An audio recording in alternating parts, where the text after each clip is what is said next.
Hi you guys, happy Saturday. This is Colin. Welcome to my channel, Wholesale to Million. Today I have a very special guest. This is our subscriber first wholesale deal interview number 7. And man, he's only 20 and he's in his 20. He first got his wholesale done. He made $3,900 on it, and I'm gonna have him share with you guys his stories and how he did it. For those of you who's new to the channel, if you recently closed your first wholesale deal, drop me a comment, let me know. Want to get you guys onto the show. I know we haven't done one of these in a while, but would like to get you guys on the show. And the reason why I do this is to inspire and motivate those of you who are trying to get your first wholesale deal done. And the first one is always the hardest. And these are the kind of stories that hopefully inspire and motivate you guys to go and get it done. So let's not waste time. Let's get into it. My special guest, Marcus. What up, buddy? Hey, what's up, Con? Man, thanks for having me on, man. I really appreciate that. Hey, not a problem at all. Could you tell everybody what state you're from? Yeah, man. I'm actually from Ohio. My name is Marquis, but when I'm on the phone with sellers and buyers, I always let people know. I pretty much let them know my name is Marcus. So whenever I'm on the phone, I just say, "Hello, my name is Marcus." Just because I was in the customer service, I was working a 9 to 5, and we can get into that, how I actually ended up quitting that. But I was actually working customer service, and a lot of people had a lot of hard time pronouncing my name Marquis. So I was just like, wow, a lot of people, I don't know, maybe there's no problem there. So I'll just say my name is Marcus. So you call me Marcus or Marquis, no problem at all, Con. And we can definitely just dive right into this, man, because the first deal, like you said, I'm telling you, will be the hardest. So we can definitely dive into it. Awesome, man. So are you ready to blow it up? All right, man. I'm definitely ready. All right. So Marcus, go ahead. Share with people your stories. I know you're just in your 20s, right? You just turned 20? Yeah, I'm actually 20. I'll be 21 in August, so in a couple months. Yeah, so 20 years old. Awesome, man. So share people your stories and then how you got your first wholesale deal, and then maybe we can start breaking it down a little bit. Yeah. So pretty much my background was I graduated high school, didn't really want to do the college route, never really liked high school in general. So I graduated high school, just started working some pretty basic jobs, things like that. And then I want to say at the beginning of last year, I'm sorry, the end of 2017, I want to say December, I actually took a real estate course. It was a real estate credit, and it was a credit mastery and a real estate course. So I actually ended up taking this for a month, and my whole goal when I was getting into real estate was to escape the 9 to 5. So I was working a 9 to 5 job at a diabetic center, customer service. So I was always on the phone. I got a lot of training on how to speak, properly, professionally, when you're dealing with crazy people on the phone, things like that. So that's another reason why when I'm on the phone with people, I say my name is Marcus, because, I was talking to 100 people a day on the phone, and I would say, "Hello, my name is Marquis. How are you doing today?" And they would say, "Hey, Mark. Hey, Marcus." So I was like, maybe if I'm transitioning into this real estate thing, I should say Marcus too.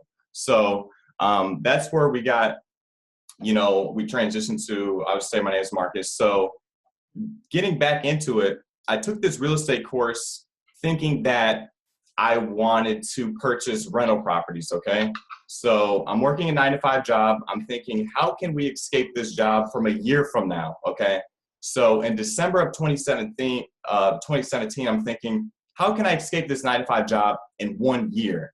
So I stumbled upon this real estate course. It was a credit course in real estate. So it was teaching you how to raise your credit to buy your first multifamily property.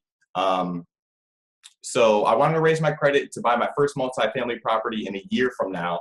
And then I wanted to live in one part of the multifamily, rent the other one out. That was my main goal. That was like, hooray, let's do this. Let's see what we can do. So I dive into this real estate course, and they start talking about wholesaling. And I'm just like, what exactly is wholesaling? They start talking about build your cash up with wholesaling, and then you can buy these rental properties.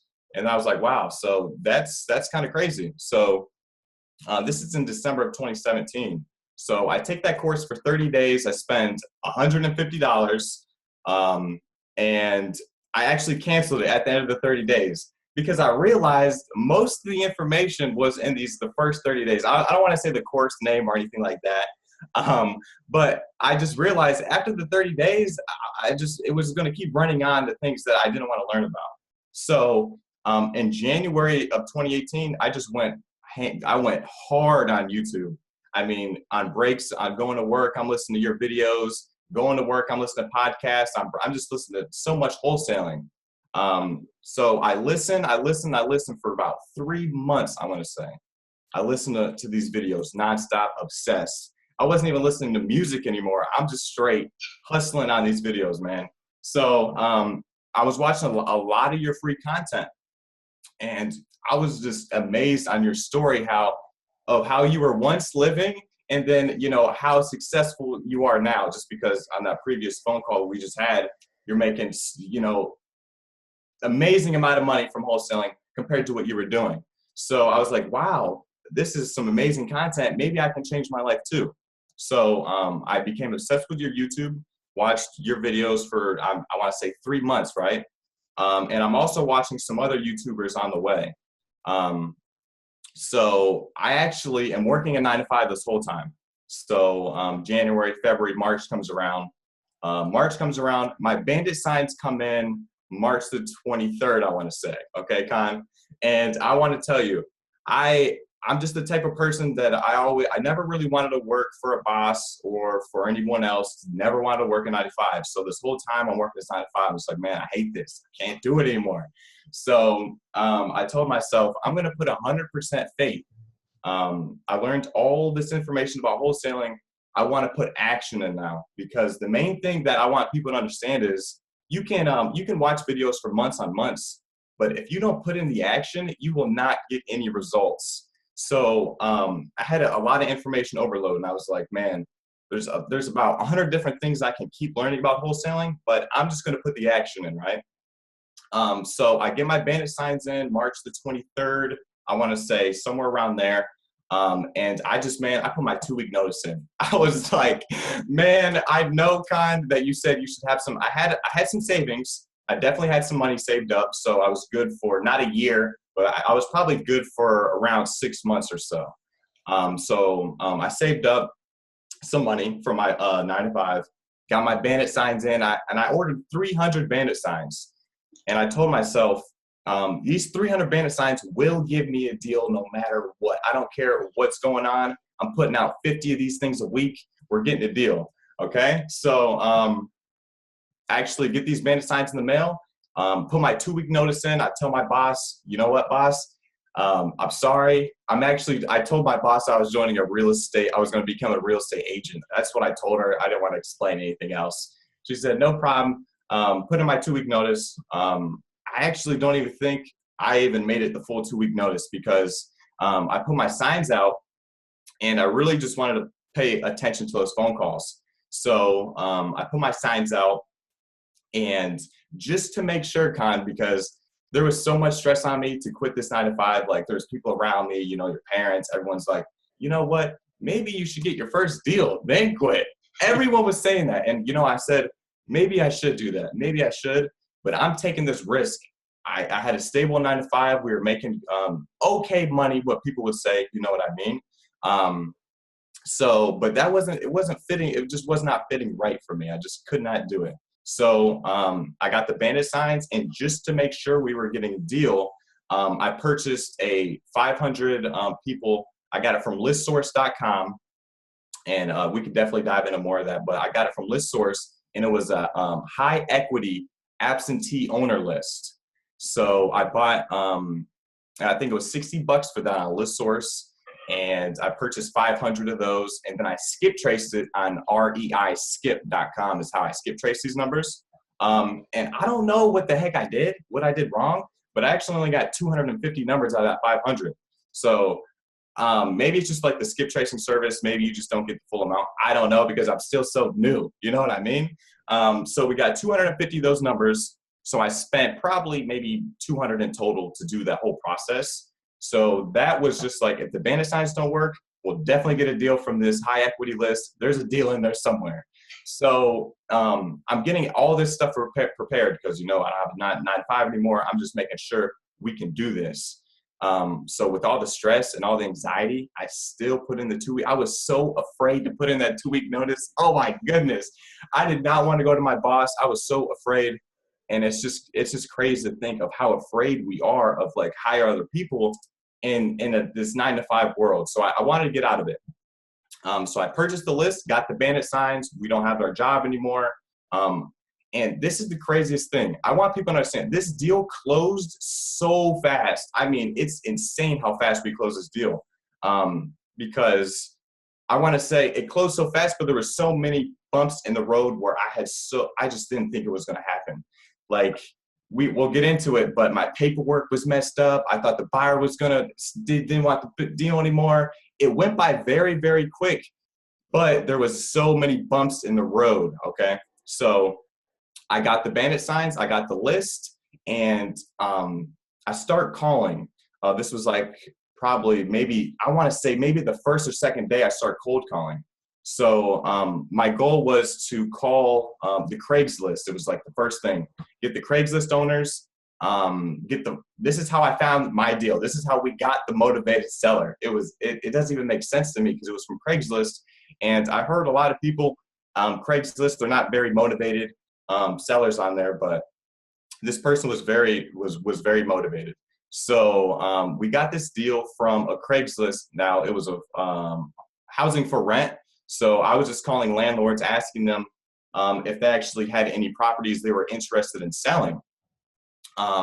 So I give this person a call, and this was an expired for rent. Like this I knew this property wasn't even for rent anymore, but I still wanted to get the call just to see if we had any more, any properties that they wanted to sell.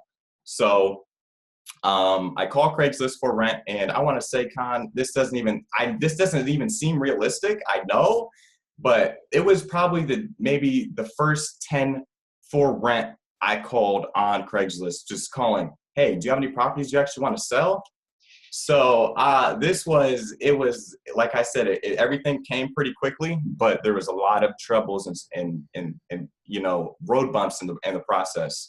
So we called the seller. I pretty much said, hello, my name is Marcus. I am a local real estate investor in our local county that we're in right here. I told her that we work with a group of investors, and we purchased 3 to 5 properties exactly like yours each month. Because she told me, she was like, you know what, Marcus, I haven't really thought about this, but I have these 2 duplexes, my husband. We hate them so much. We hate them. My husband, he's about 60. His back is breaking out. He does not want to put the work in this property anymore. You know what? I think that we can sell these properties to you. I was like, what? I was in my head, like, is this really happening? So I say, perfect. I will definitely, I definitely want to meet up with your husband so we can take a look at the property, because how this was working is she's a landlord.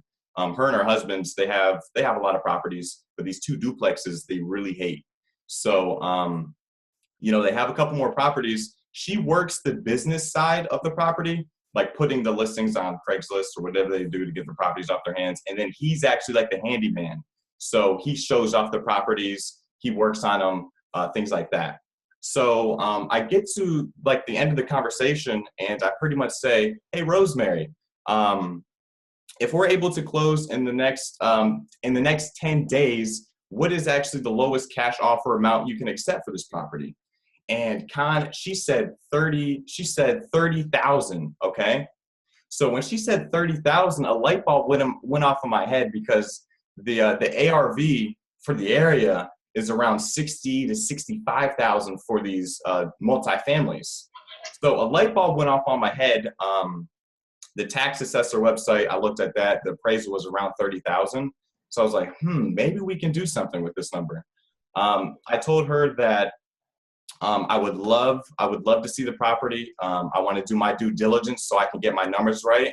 I don't know. I don't know if I made an offer with her over the phone.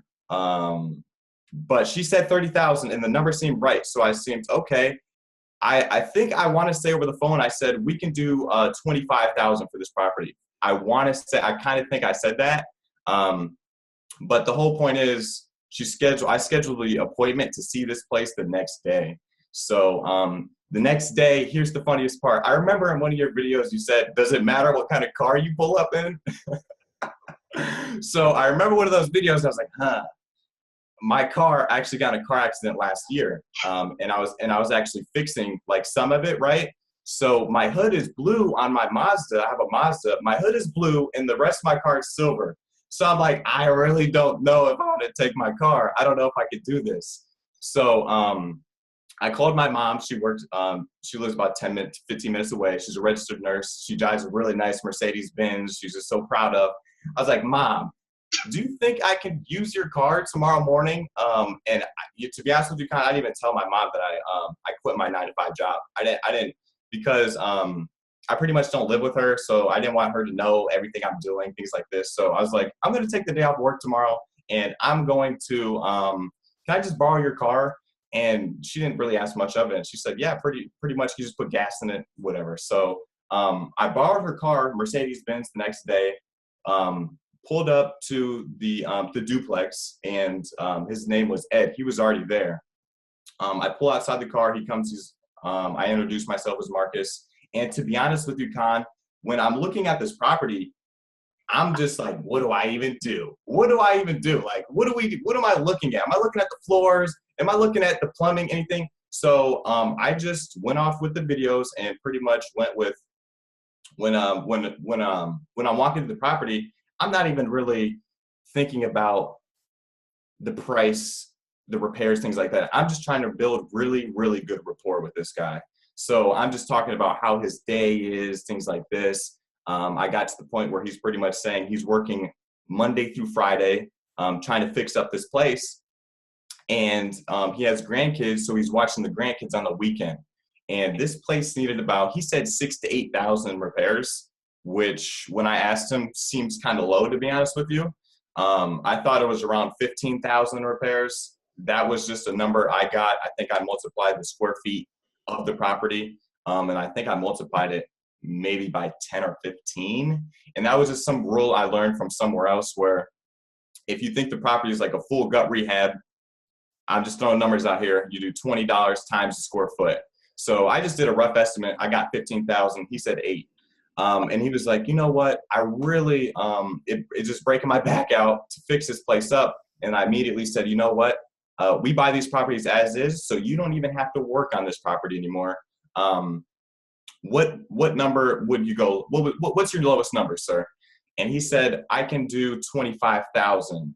Now, that's where I think I got the 25,000. I don't think I said it over the phone. That's where he said. So he said 25,000. I said, perfect. So they went from 30,000 to 25,000 when I got there. I said, perfect. I had my contracts in my hand and everything ready to go, ready to pull them out, sign them and everything. But he said, can you call my wife? She works with the business. Can you call her tomorrow morning and see if those numbers work with her? So I said, yeah, no problem at all. I was just building rapport. We were actually just in the living room. I did not really walk through the house with him. I just wanted to make that connection with him so we can get this contract signed, is what I really wanted to do. So we made the connection. I was in there maybe 20 minutes. We were in the living room just talking, having a conversation. And then he says, can you just call my wife tomorrow morning? And I called her tomorrow morning, and he said 25,000. So I called her, got my contracts ready to email. And I said, hello, Rosemary. My name is Marcus. She said, yeah, hey, hello, Marcus. Ed told me about you. And I pretty much said, I know Ed, he said 25,000 for the property, but when I looked at it, it looks like a little bit more repairs are going to be needing done. Looks like the foundation is kind of, isn't all the way there. I said something like that.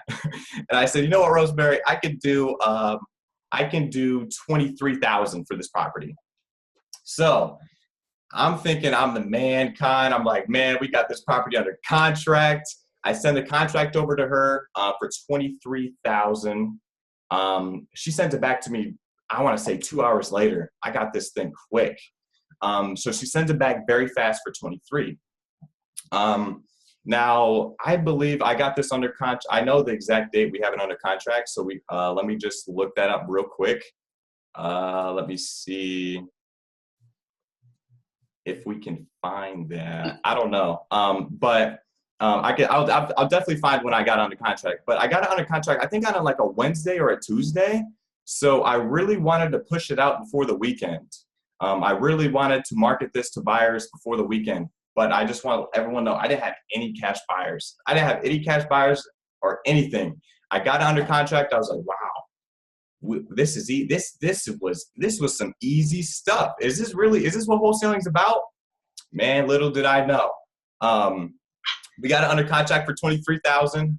Like I said, I got it under contract on a Wednesday or Thursday. So I really wanted to push this out on a Friday. I wanted to get all my cash buyers out there on a Friday. I was thinking, we're just going to push this thing out. We're going to get so many people. This is a deal. So I didn't want to advertise this on Craigslist because they're landlords. They're always checking Craigslist. But from now, I think I'm just going to post on my Craigslist. I don't know, because I actually have another deal under contract with the same people. But I didn't put this one on Craigslist because I didn't want them to see it. This is my first deal. I was like, I don't want anything to happen wrong. So I got this, I'm not going to say the address, but it was on Pitkin. So how I found my cash buyer was usually I would, what I'm going to do is just put on Craigslist and get the cash buyers that way. But how I found the cash buyer for this deal was I actually just called the LLCs. So pretty much I went to my county tax assessor website, which you can do. Just whatever county you are, just Google it and then put tax assessor.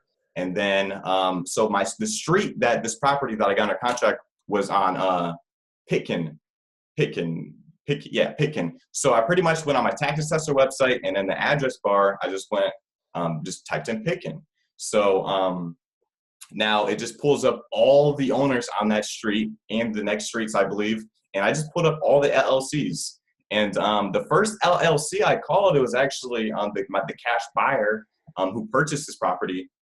He was like, how did you get this property? I've been trying to get this property for years. I actually own every single duplex on the street except for this one.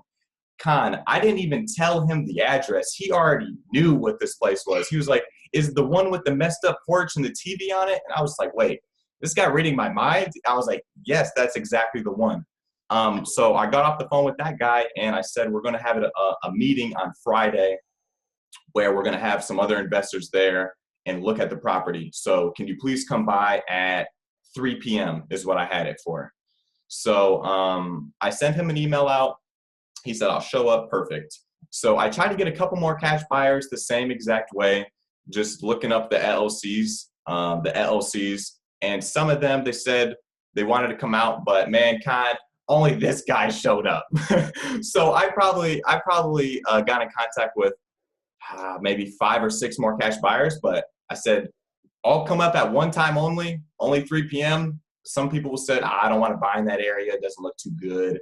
I said, no problem. So I go out there 3 p.m.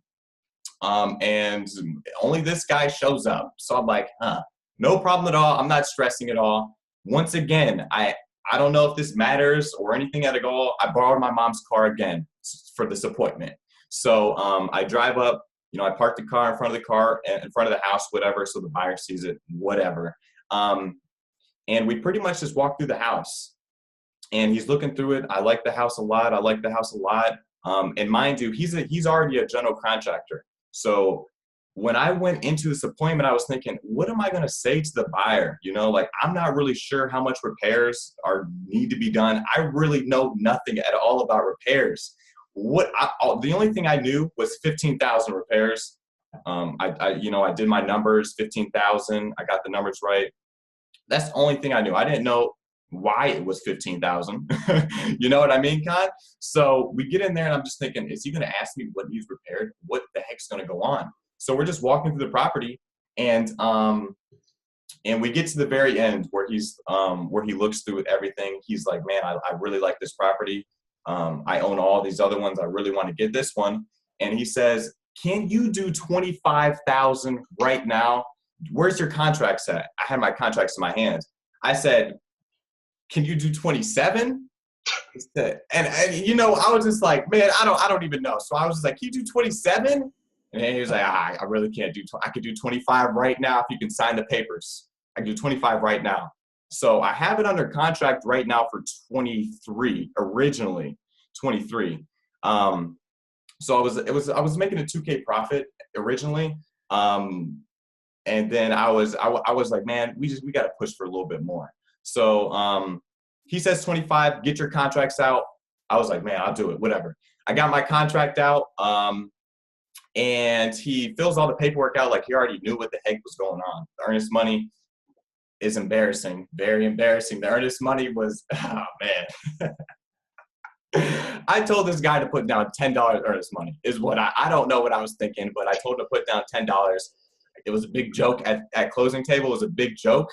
It was a huge joke at closing table, but he put $10 earnest money down. Everything was good to go. I told him, can you close in 10 days? We put the contract for 10 days. And he said, yeah, no problem. I can pay in cash. I'll wire all the money. No problem at all. So I knew this guy was a serious cash buyer from the start. He just seemed like a cool dude. I was mad though, because I knew I could have made a lot more on this property. I know he got me good, but I didn't want to be, I didn't want to be what they call a hog. What they say, the pigs get fed and the hogs get slaughtered. I didn't want to be too greedy and say, oh, I can't do this, right? I got a couple more people looking at the property, maybe, you know. So I just signed it immediately, sent it to him for 25. And then I was like, wow, we're really going to close this deal. Everything is unicorns and rainbows. It's going good.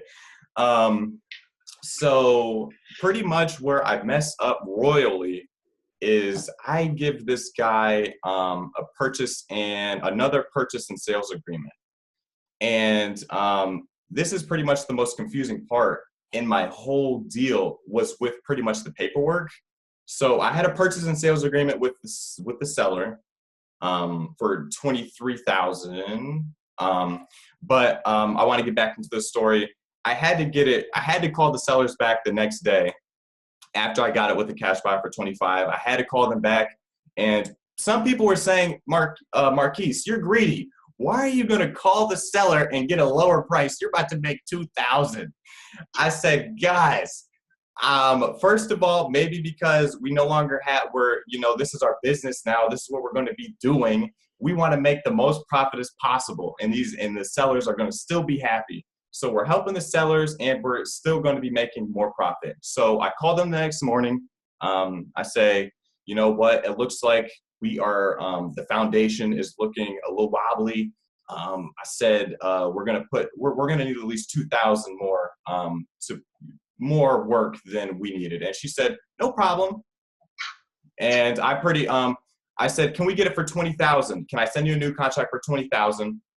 And she says, actually, we could do 20,500. So I said, no problem at all. We could do 20,500. I wasn't going to fuss over a $500 difference. So we were looking at a $4,500 assignment fee originally. So where the confusion really starts is with the paperwork. And so I got a purchase and sales agreement with the seller. I gave the purchase and sale agreement to the buyer because I thought that's what I should be doing. But I guess that wasn't the case. So we get the purchase and sales agreement with the buyer for $25,000. I'm like, wow, we're ready to go. The cash buyer said, can you send all the paperwork over to my attorney? And I said, wow, you have your own attorney? This is easy for me. So I send that paperwork over to his attorney the next day, and they're pretty much like, what are you doing? Is this legal? This seems illegal. Like you're flipping the contracts. Like what exactly are you doing here? And I said, I pretty much explained to them as best as I could the situation of how I'm trying to make a $4,500 profit. And they were just calling me shady, you're shady, this and that. And I'm just thinking, what's going on? There's no way we got this far to blow up a deal over paperwork. So I'm calling his title company. I pretty much call him back. I say, sorry, we can't use your title company, but we can use mine. Mind you, I didn't even have a title company at this point. I didn't even look at the title companies at this point. So this is where you know, it gets kind of messy. So I start calling a lot of title companies. Everyone's saying I'm doing something shady. The paperwork isn't right. So I'm like, wow, okay, guys, I guess it's illegal to wholesale in Ohio.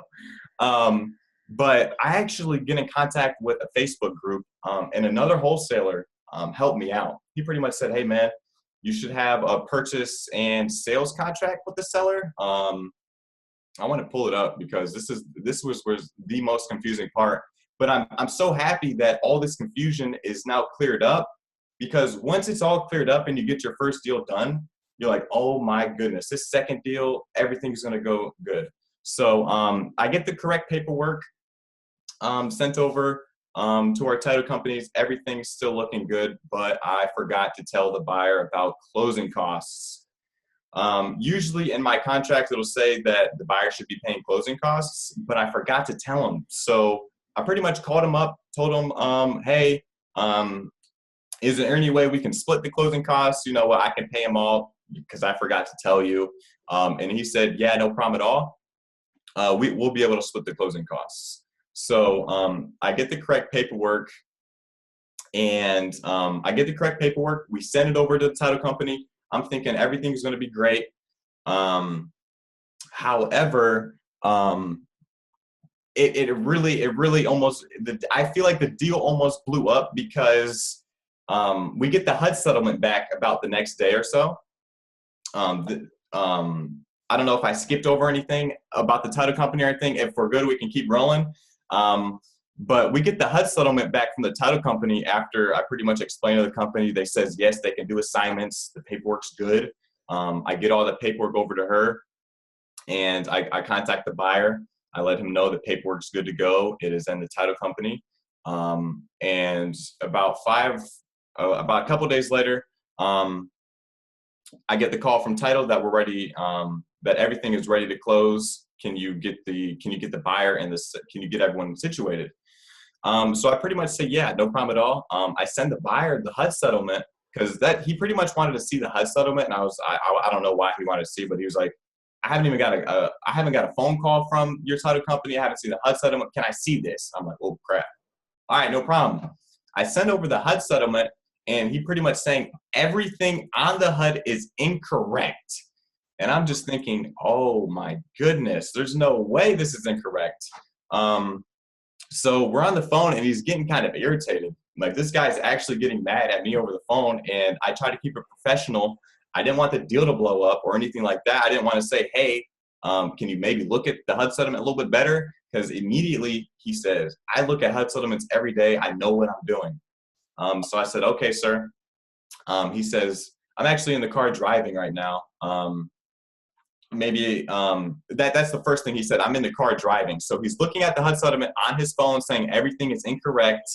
And then we get off the phone, and about an hour or two later, he's like, you know what? I am so sorry. I was looking at everything wrong.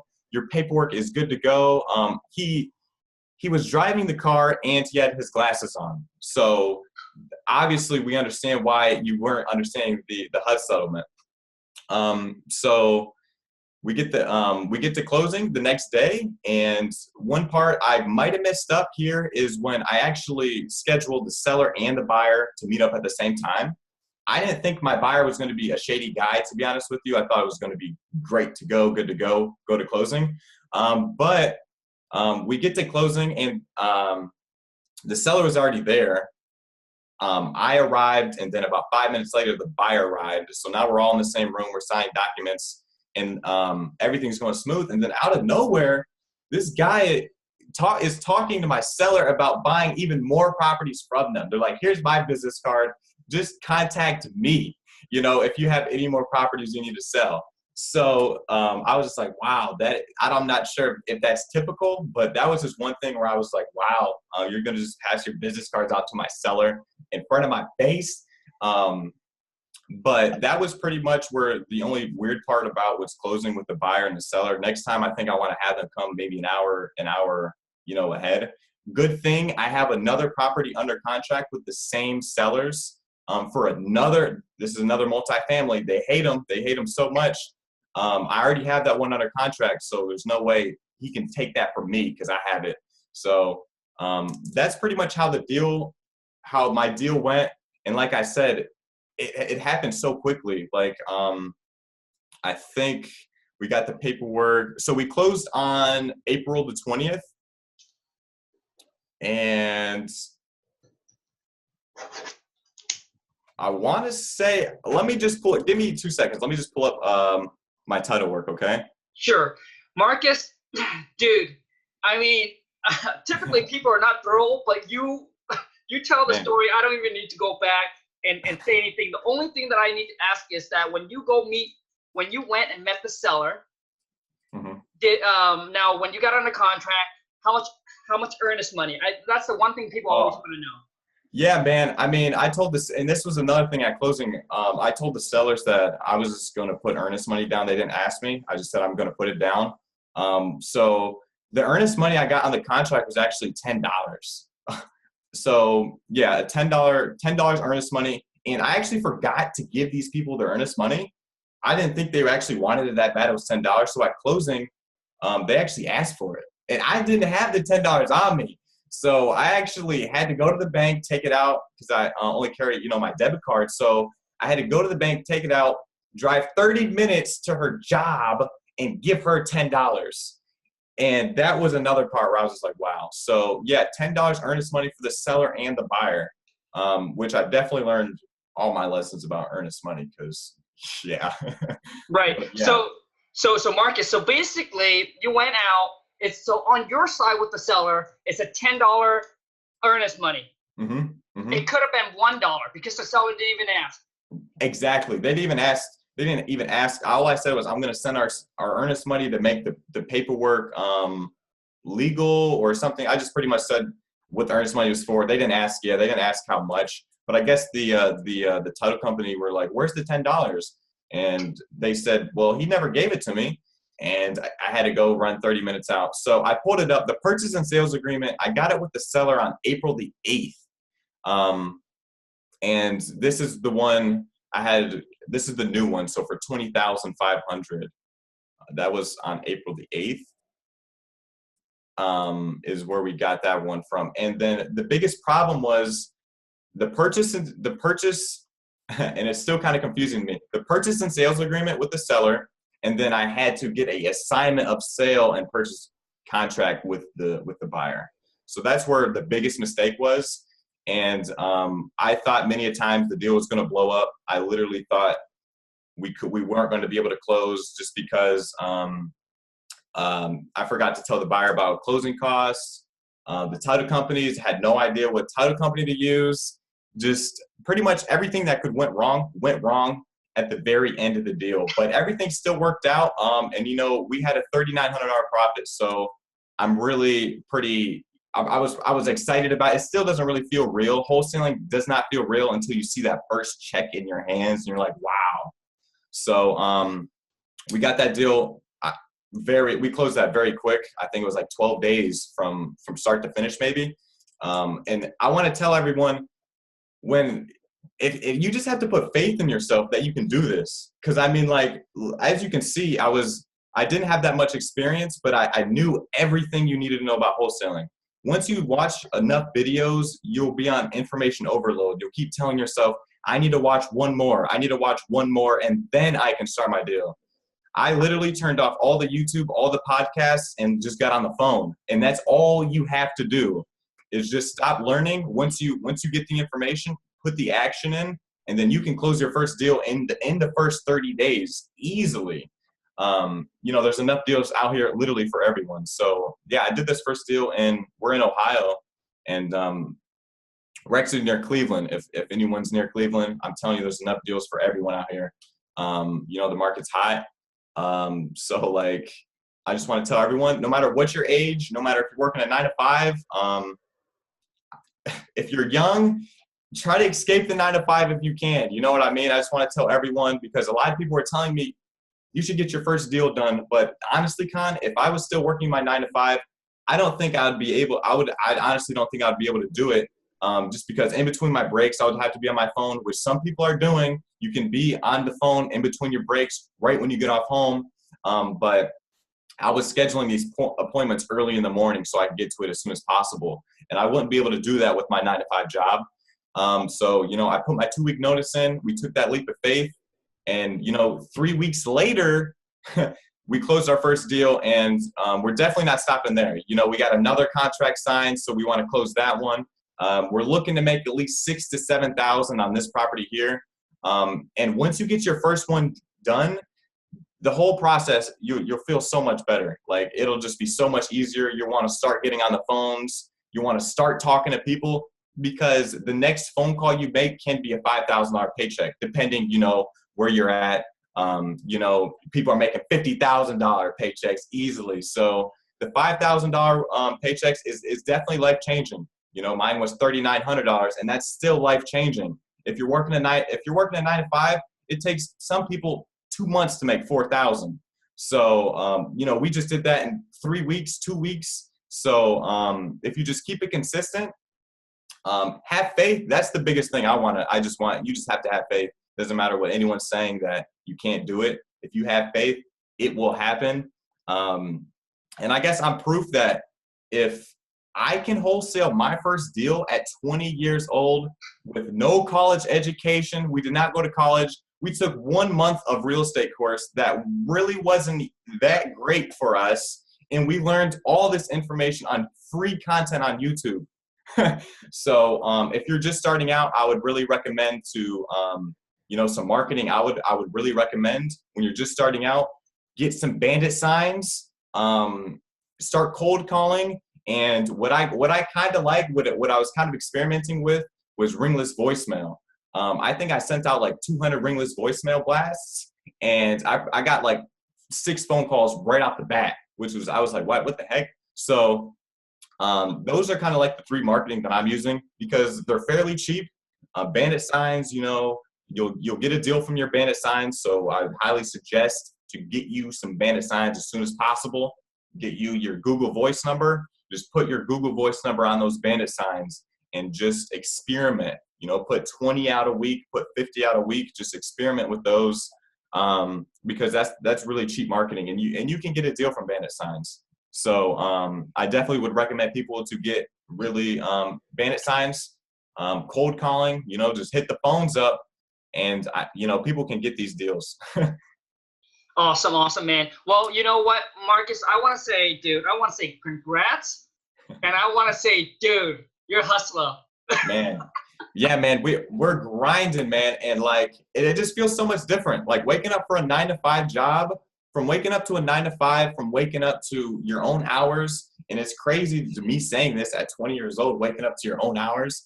But, you know, you just have to be motivated, consistent, you know, just wake up, get on the phones. You know, the goal is just to find motivated sellers. What I heard, you know, 90% of the people we talk to, they're not going to want our service. You know, they're not going to want to sell their property at a discounted price. They're not going to want to do that.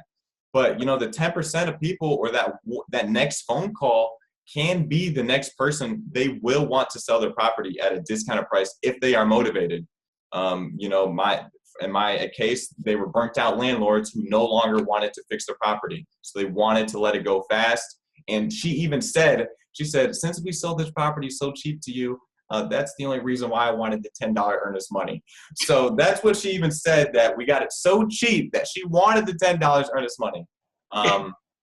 So yeah, that's really how the first deal went, Con. And you know, we're looking at the second deal now, and some more in the pipeline. Nice, man. So Marcus, really quick here. Great story, dude. I love your energy. Love the stories. Congrats on everything. Now, I know that you went out, you meet up with the seller. Mm-hmm. Because you look so young, was that an issue? See, to be honest with you, I'm not sure, because I think that's the main reason why I really wanted to show up in a nice car, was just so people could really take me more serious. But I honestly don't even think the car was the thing. To be honest with you, Con, I showed up really professional.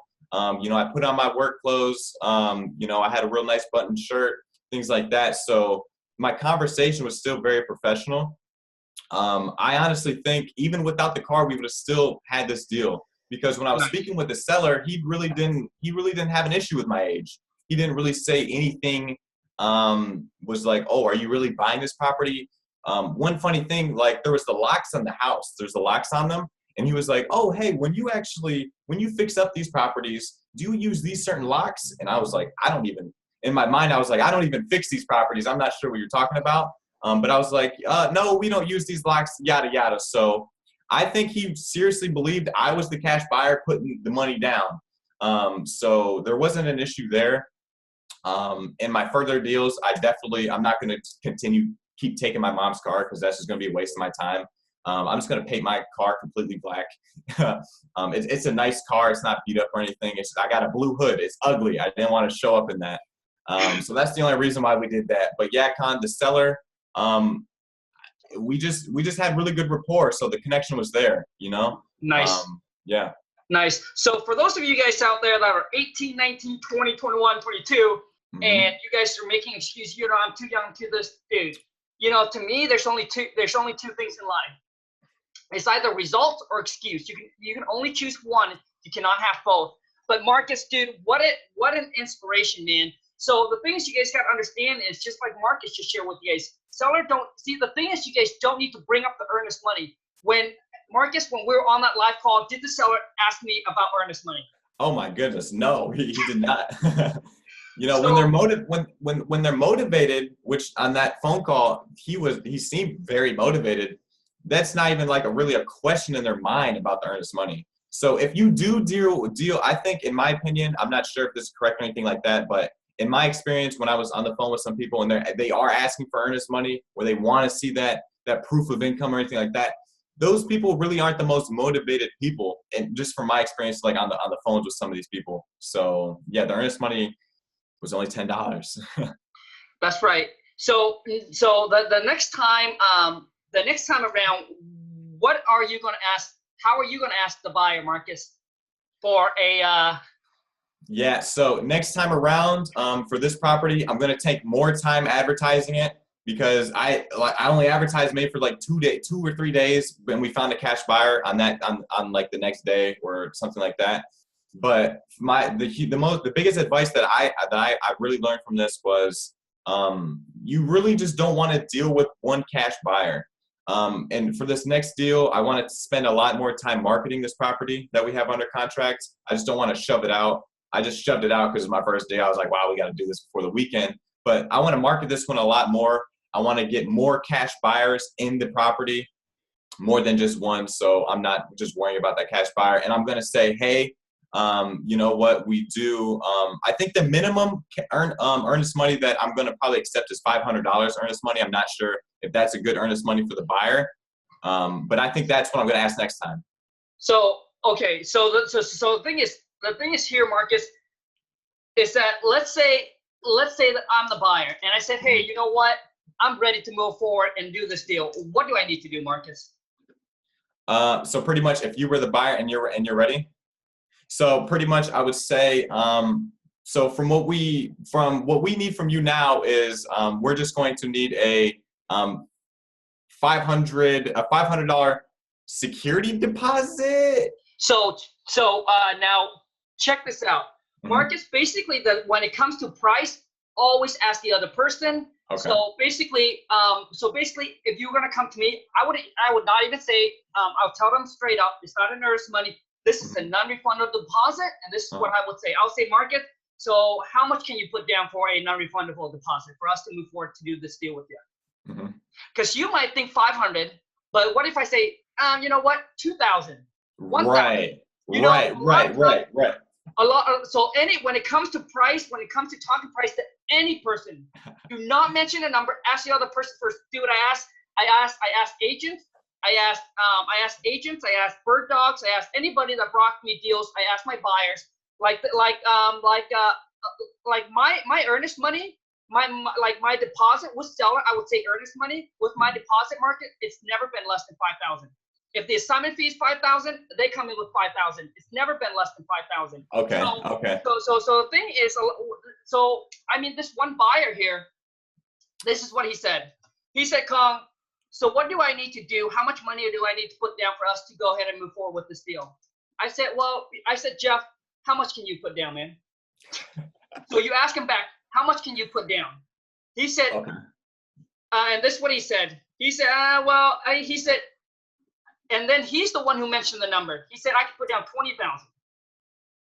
Wow. I Right. was thinking in my head, hey, I was going to say 10,000. But since I asked him, he said, come, I want to lock this deal down with you. I want to show you that I'm serious. So I'm going to put down 20,000. My assignment fee on that was 50,000. Wow. See, So, and that, I guess I didn't even connect with even like, I understood like no matter what number you were saying, no matter what anyone, they should always say it first. But earnest money, I didn't even pop into my mind, you know? I understand, man. I understand. So the thing is, you guys, you see, the thing is, market. I think that you're gonna do an amazing job. You're gonna kill it in this business because of your communication, the way that you talk, dude. The way that you talk, like you sound so good, man. So you're gonna kill. Because to me, when it comes to in this business, I think communication and know how to talk to seller it's just crucial. It's so important. You know, Yeah. you can learn marketing a little bit, but when it comes to talking to seller, you got to know how to talk to them. And to me, that's how you're gonna be able to tie the deal up on the contract. And that's where I think the biggest thing was. It wasn't the car or anything like that. It was just the communication, because I was working and my 9 to 5 was actually customer service. So I was on the phones learning how to speak with people already. So it was just it was weird. It was so ironic that we quit a job talking on the phone just to talk on the phone some more. So anyways, for those of you who are able to stay tuned all the way till the end here, I want to say greatly appreciate everyone, but I want Marcus to share something here. So basically, we got a seller that came in from a lead on our website. So I want to kill two birds with one stone. So since I was going to have this recording meeting with Marcus, now I want him, because I got him in live, I want him to share the experience really quick. Like when I tell people that I locked property up on the contract on the phone, never seen the property before. How was that? Man, yeah, so pretty much before we actually started this interview, you know, kind of had it, he had a seller and he was like, hey, I got a seller, you know, we're going to call him, you're going to be out, you're going to see this live. And I was like, wow, this is extra for us. So it was so, the phone call was so clean. I don't even understand. It was just handled so well, and it just made me realize like the information that you're getting on the phone to do it virtually, like the questions that you were asking. In my mind, I could see his house in my mind, and I was just like, "What the heck?" You know, I can see like the repairs. He was explaining, you know, the repairs to you and like that. So when you're doing it virtually, you pretty much have, you know, the painting in your mind. So, you know, that deal was closed. You know, I see the huge profit margins already that you're making on that thing, man. And the phone call was just so smooth. You know, like I said, you could just see the repairs and everything. You could see the house in your mind. So that was one thing that kind of caught me off guard, was like, wow, you know, you're sitting at your house, but you can see this property right here. So that's really, yeah, that was a great experience.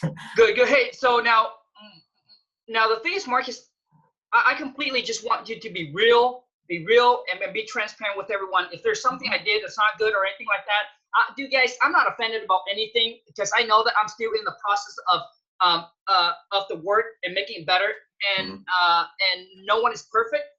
Did I represent myself as part of the company like I tell everybody to do? Oh, yeah. Yes. See, when you were on the phone with them, and you know, it was literally you were like, just give me 1 second. We just want to make sure we can clear these numbers. Just give me 1 second. I just want to check with our company or with our team. And all he did was, you know, put them on mute for about, you know, a minute or so. You know, he didn't really contact anyone, but he pretty much made the seller aware that he's working with the company. He's checking the numbers with other people, and that really made the seller, he was, you know, more secure about it. Right. So see, another thing that I want to share with you guys is that a lot of times, if you have never secured and locked a property up on a contract over the phone before, because you just don't know the process of how to talk to them to be able to do it. And I promise you, once you know how to do it, like Marcus, your talking skills is so good, dude. Your communication skill is so good. once you know how to do it virtually, where you don't have to go out there and see the property, you're able to get them drop price and then just lock it up over the phone. It's just a lot of times most don't know how to do it. Like, what do I say to get them locked up on the contract over the phone without they're going out and say, well, I want to go out and meet with you to the property. And a lot of times you're stuck there because you don't know how can I do that just by over the phone. And that's what I'm sharing with you guys is that now I'm going to take a little moment here to a moment here to sell my script for you guys. For those of you who are having issue with talking to seller and you've never locked a property up under contract over the phone before, hit the link below in the descriptions. I am sharing with you guys. To me, I'm telling you this, my sole business right now is based off this script. Like, we can lose all of our marketing. We can start over from learn from marketing. But I need this script because you can take it, hand it to anybody. They just need to study it. And we're able to train anybody up on our team, locking property up under contract. They don't need the experience. They don't need to know anything about real estate. They just need to be able to ask these questions, right? It doesn't have to be in that order, but they just need to be able to ask all these questions. And then all of a sudden, you just be able to lock deal up under contract over the phone. But to me, now I'm gonna be completely honest. When I got Marcus on there, I was a little bit nervous because I don't know how the phone call was gonna go. I actually never done like having someone there listening to me before. But the thing is, you guys, when it comes to mentor, I truly believe this. When it comes to getting a mentor, you guys, so maybe it's different for some of you guys, but for me, when it comes to getting mentor, what I was looking for before, because I was already taking massive actions. I was going out there doing the cold calling people on Craigslist, Zillow. I was sending out my marketing. The only thing that I was missing was how do I talk to seller? What kind of question do they ask? How do you respond to them? How do you talk to them? You know, because know nothing about real estate, that's, you know, so to me, it's like, what do you ask? And so the thing is, a lot of time when you guys do get a mentor, ask them the one thing is, and you will know if they're the real deal or the fake deal. If it's something they do for a living on every single day, they should be able to put you on a live call with buyer, with seller, with agent, and you will soon tell if they are a fake or if they are the real deal. All right, you guys. So the thing is, so to me, is talking to sellers so important, and you need to be able to have that experience, right? So once I was able to find my mentor and he was able to put me on the live call, I was just sucking in information. Every single call he puts me on, I was just sucking information. And the things you guys got to understand, the script is not for you to sound like a robot, like 1, 2, 3, 4, 5. It's what it is. It's give you kind of a platform of what question do I ask? Okay, so so this is what the sellers say. Well, how do I come back and answer that questions where it doesn't come off awkward, or it doesn't, or come off like I don't know what I'm talking about. So that's what I'm telling you guys is that always represent a company, not yourself, right? Part of a company, because let's just say if you're new into the game and if the seller asks you a question you don't know, well, you're representing, hey, I'm buying properties in the area. I'm a professional. Well, how do you not know an answer to this question? So what it is when they called in, they asked one of our girls, obviously they don't know anything about real estate. So how they're going to come back, and Marcus, if you follow my channel, hopefully you know this, but they're going to come back and they're going to say, hey, that's a great question for my purchase manager or for my team manager or for my, you know, whatever it is, whoever it is, right? For my purchase manager or for my team manager. Unfortunately, I don't have an answer to that. My job is to collect all the information regarding the property so that way our purchase manager or our company can construct you a fair and intelligent offer within the next 24 to 48 hours. And then basically now they know, hey, let's just say you call into AT&T and you deal with the owner and you ask them a question. They're like, well, I don't know, dude. Well, you own the company. How do you not know an answer to this? And you guys, all these I'm learning from mistake, from experience that I lost deal, and that's how I know. Now, so they ask me any question I don't know, that's exactly what I say. And what it is give you time to go ahead and do your research and then come back and let them know, hey, you know what? I just found out an answer from my team manager, and the answer to your question is this.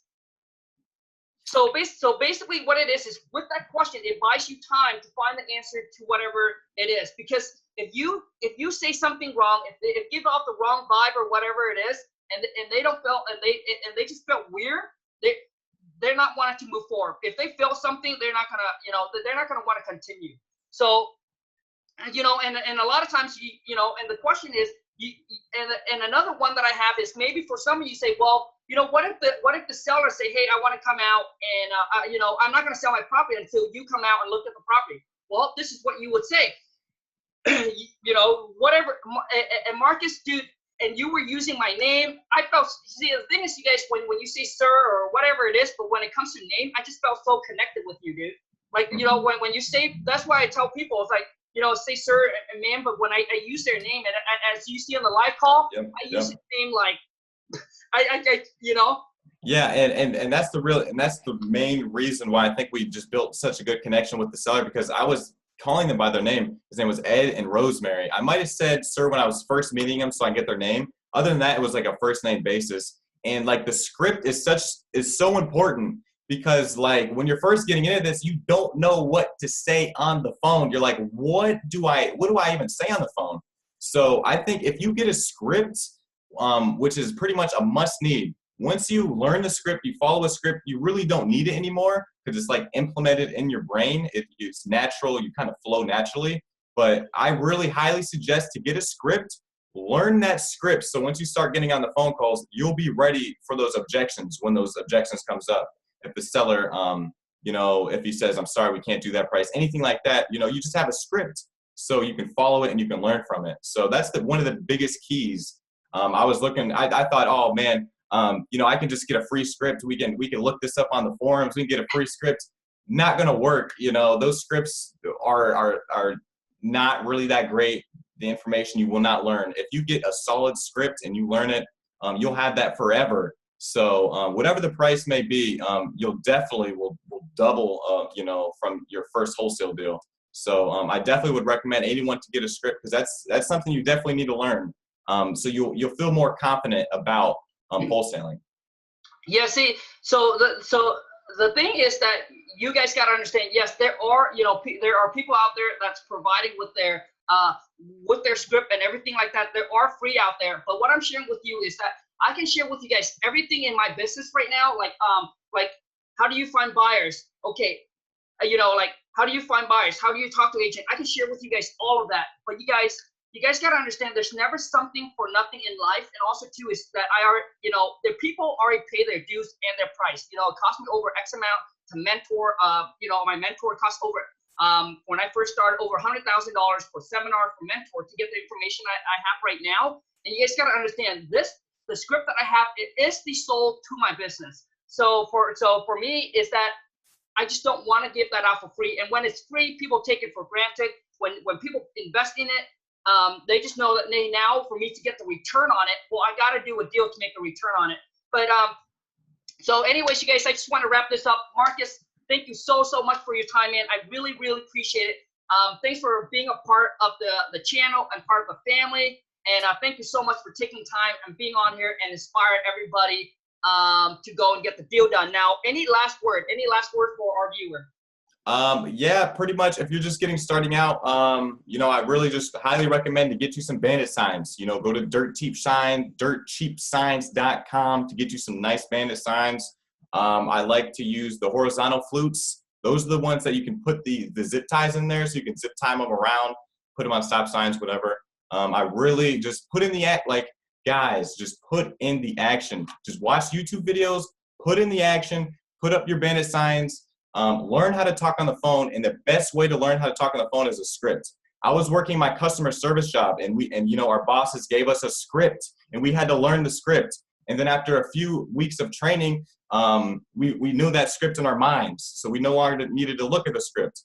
But you really just get a script so you can learn it, and you'll be a lot more confident. So once again, Con, man, I appreciate your free YouTube videos. Like the content, all the free content on Con's channel will get you your first deal. So, you know, become obsessed with all those videos, you know, and once again, man, I appreciate all those videos, man, and all of your content, man. Hey, Marcus, thank you so much for the kind word, dude. And that's why you're so good at talking, because you have done these kind of things before, dude. That's why. That's why your talking skills is so amazing. And when I talked to Marcus, you know, with his skill, I knew, like, to me right now, if he keep continuing, I know he's gonna blow up. I know he's gonna blow up. I know he's gonna crush it. So, hey, you know what? I actually forgot to ask you this question. So, yeah, make it short, make it sweet, so we can wrap it up. Mm-hmm. Since you're only 20, most 20-year-old are, you know, partying, drinking, and going out, having fun. Why are you not like that? So pretty much, you know, like in high school, I really, I didn't like, I stayed away from the partying, the alcohol, all those things, just because I wanted to be in a better position for myself. So, you know, me, my girlfriend and I, we've been together for 4 years now. So I'm not out there partying. I'm not looking for other girls. I'm not drinking on the weekends. You know, I'm staying at home, working on the phone, you know, making phone calls on the weekend while people are drinking. Those are fun things to them. But to me, I don't know, Con, it's crazy. I don't like any of that. It's just not entertaining to me. You know, I would rather just be working on my business, something I can improve on. So that's one of the biggest tips. Just stay locked, just stay grinding. All right. You know, you'll have your fun once you get that first once you get that first paycheck, you can have your fun. It's fine. Dude, see, the thing is, you know, Marcus, that's the thing too, because you're in the 3%. You are extraordinary. You're not doing like everybody else, and that's why I think dude, your future is going to be so bright, dude. I wish I would have found out about real estate when I was in my 20s. I would have been in a way better position, but you know, everything happened for a reason, dude. And I'm really glad that we connect. We can connect with each other. And thank you so much for your time.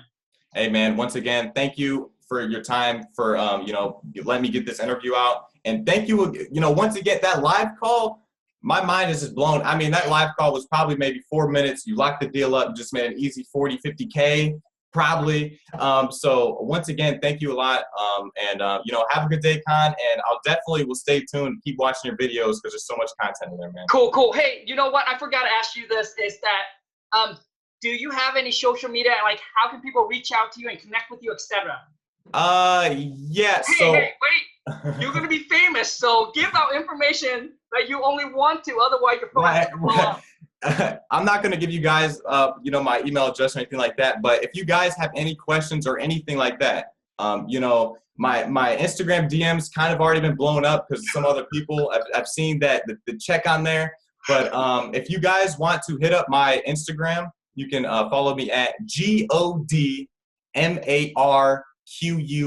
So that was God Marquis. You can hit me up on Instagram. Just send me a DM. I definitely want to help you guys get, you know, on the right track. So just hit me up with some questions, and I'll definitely will answer those. Yeah, no problem at all, guys. Awesome, man. So I'll make sure I put that in the description, you guys. Marcus seems like a nice guy, and he's out there to help you guys as well. So take care, everybody. Thank you so much, Marcus. Bye, man. All right, man. Have a good one. See you.